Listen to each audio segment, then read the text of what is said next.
Hello, I'm Mitch Legan. The Bloomington Herald Times is moving all of its printing and production operations to Indianapolis. According to a story in the paper, management made the announcement this morning. General Manager Larry Hensley was quoted in the article saying it was a financial decision necessary to sustain the future of the paper, and because of that, there will be layoffs. Gannett, which now owns the newspaper, operates a printing facility in Indianapolis. The Bloomington Press also currently prints the Indiana Daily Student and several community newspapers in the Hoosier Times newspaper group.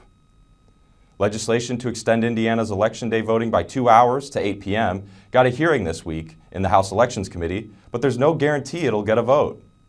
Current poll hours are from 6 a.m. to 6 p.m. Indiana is just one of 3 states whose polls close that early. It's also one of only 18 states where polls are open for just 12 hours, and also regularly ranks near the bottom of the country in voter turnout. Advocates for the change say extending poll hours would help Hoosiers, but Indiana County clerks worried the change would put a greater burden on their already strained resources. An Indiana judge has dismissed a lawsuit filed by the nephew of 1930s gangster John Dillinger. Dillinger's nephew Michael Thompson wants to exhume the notorious criminal's Indianapolis grave for a documentary. Marion County Superior Court Judge Timothy Oakes dismissed the lawsuit after finding Thompson needed Crown Hill Cemetery's permission to exhume the site. But Thompson's attorney says the decision is just a procedural step that will allow them to refile a request in the future.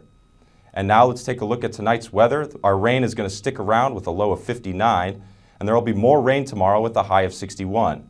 Sunday it'll be partly cloudy with a high of 43, and that high will turn to 50 on Monday with some clouds, and maybe some more rain later in the week.